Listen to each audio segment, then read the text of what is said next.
আবারও ভূমিকম্পে কেঁপে উঠেছে রাজধানী সহ দেশের বিভিন্ন এলাকা। আজ ভোর 6:29 অনুভূত এই কম্পনের উৎস ছিল ভারত মিয়ানমার সীমান্তবর্তী অঞ্চল।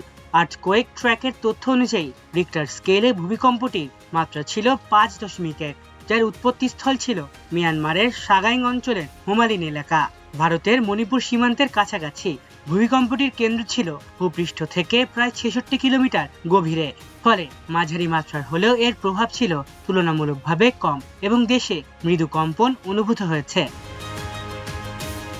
এদিকে ভারতের ন্যাশনাল সেন্টার ফর সিসমোলজির তথ্য অনুযায়ী একই সময়ে মণিপুরের কামজং এলাকায় 5.2 মাত্রার আরেকটি ভূমিকম্প আঘাত হানে, যার গভীরতা ছিল প্রায় 62 কিলোমিটার। অন্যদিকে যুক্তরাষ্ট্রের ভূতাত্ত্বিক জরিপ সংস্থা USGS এই ভূমিকম্পের মাত্রা 5 বলে উল্লেখ করেছে এবং গভীরতা জানিয়েছে প্রায় 100 কিলোমিটার। ভিন্ন সংস্থার তথ্যের এই সামান্য পার্থক্য থাকলেও ভূমিকম্পটির উৎপত্তি গভীরে হওয়ায় বড় ধরনের ক্ষয়ক্ষতির আশঙ্কা কম ছিল বলে ধারণা করা হচ্ছে। বিশেষজ্ঞরা বলছেন, সাম্প্রতিক সময়ে বাংলাদেশে ভূমিকম্পের প্রবণতা কিছুটা বেড়েছে। বিভিন্ন তথ্য অনুযায়ী গত প্রায় 13 মাসে দেশে মোট 32টি ভূমিকম্প রেকর্ড করা হয়েছে, যা গড়ে বছরে 25 থেকে 30টির মতো। এর মধ্যে কয়েকটি মাঝারি মাত্রার কম্পন ঢাকা সহ বিভিন্ন অঞ্চলে আতঙ্ক সৃষ্টি করেছে।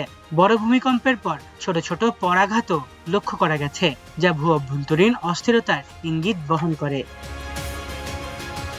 ভৌগোলিক অবস্থানের কারণে বাংলাদেশ কয়েকটি টেকটনিক প্লেটের সংযোগস্থলে অবস্থিত, ফলে এখানে নিয়মিতই ছোট বড় ভূমিকম্প হয়ে থাকে। তবে সাম্প্রতিক সময়ে ভূমিকম্পের সংখ্যা ও ঘনত্ব বৃদ্ধি পাওয়ায় বিশেষজ্ঞরা আগাম প্রস্তুতি, সচেতনতা এবং দুর্যোগ মোকাবিলায় সক্ষমতা বাড়ানোর উপর গুরুত্ব আরোপ করেছেন।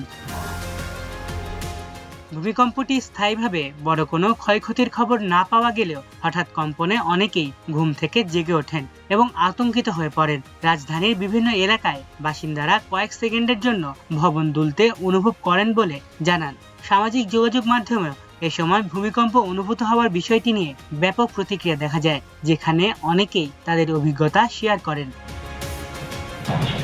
বিশেষজ্ঞদের মতে, গভীর কেন্দ্রস্থলের ভূমিকম্প সাধারণত কম ক্ষতিকর হলেও এটি ভূগর্ভস্থ টেকটনিক সক্রিয়তার একটি ইঙ্গিত বহন করে, তাই এ ধরনের কম্পনকে হালকাভাবে নেয়ার সুযোগ নেই।